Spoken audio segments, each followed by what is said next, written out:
I hear I had emergency surgery and I'm waiting for all the people because it's a Sunday and people are on vacation, and they put me under, and all of a sudden, boop, no tunnel, no light, no what you hear about normal near-death experiences. Mine happened. I was like, boom. I was in this space. I wouldn't say it's a room. I would say it's this frequency, pitch black, but it was gold glitter all around me. And I'm sure it was probably some kind of frequency, energy, vibration, entities. I don't know what the gold glitter was, but it was beautiful. And it was a really beautiful, beautiful energy or frequency or vibration. It made me feel fantastic, made me feel secure. And all of a sudden, this vibration, I won't say it was an angel. I could say it was part of an entity, I'm going to say, but I knew it was just kind of like a frequency or vibration. And I felt like it was feminine. I felt like it was a feminine energy. And even though there is no gender there, and even though it's a combination of the feminine and the masculine energy together. So I'm going to say this entity, I'm going to see this female entity comes into me. And I was just like, okay,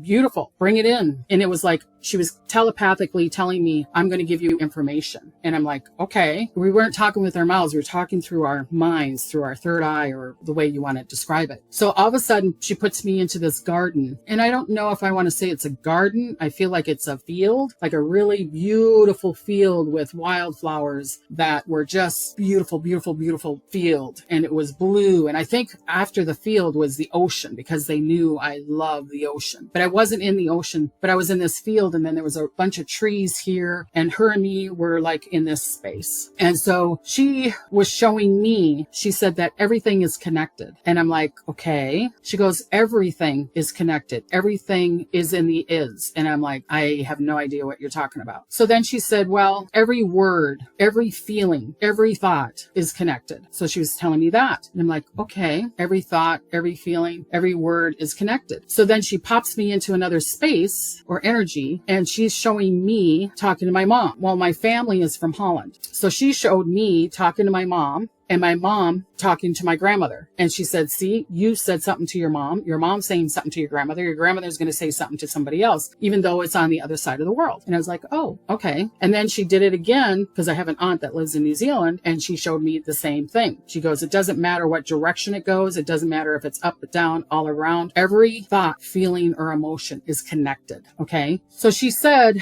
in this other dimensional space, there is no judgment. Judgment doesn't exist in this other dimensional space, what maybe we call heaven, or another dimension, or another frequency. And she said, but you got to remember, everything is a frequency, vibration, sound, and water. But when you're in fear, when you're in worry, when you're in doubt, I'm sure there's a lot of other verbs and adverbs and words that we could put in there. But she kept on talking about fear, worry, and doubt. She says that's the body of you, because when you're in fear, worry, and doubt, you are in judgment. And that's the lower vibration. And I'm like, okay, so we're not supposed to have a fear, worry, and doubt? Well, she was saying that our fear, worry, and doubt is always someone else's story. It's not your truth. It's not your is. And here we go again. What are you talking about here? So she pops me back into that beautiful field. So she was showing me these beautiful trees that were surrounding us, and the beautiful wildflowers. I mean, just gorgeous. I mean, they were just bowing and going with the wind. And I mean, it was just ecstasy. It was just extremely beautiful. And so she shows me a tree, and it was like everything was happy. The trees were happy. The grass was happy. Everything was happy. Everything was enjoyable. There was no, not even a slight, not even a hair of,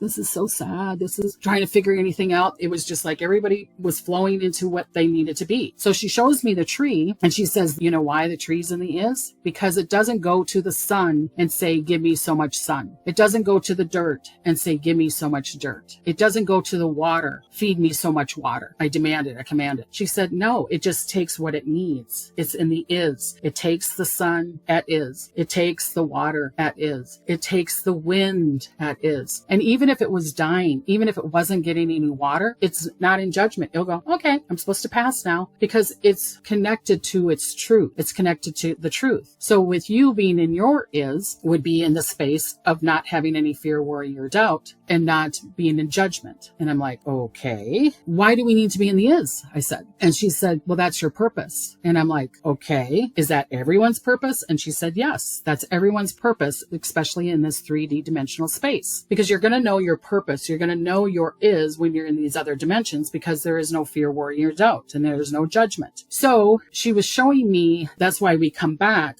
But she said that we are living numerous of lifetimes at one time, even though there is no time. She said there is no time. I'm trying to figure this out in the body, but I'm not in fear and I'm not in worry. I'm not in doubt. To tell you the truth, I'm in massive, massive joy. And so she said that a fear, worry, and doubt, if you look back at it, it will always be someone else's story. And many people have heard this analogy. The baby's born. It's not in fear, worry, or doubt. You know, it trusts you or the parent or the provider or whatever who's taking care of the baby that it's going to be fed kind of like the tree. I'm going to get the sun. I'm going to get the dirt. I'm going to get the water the way I need it.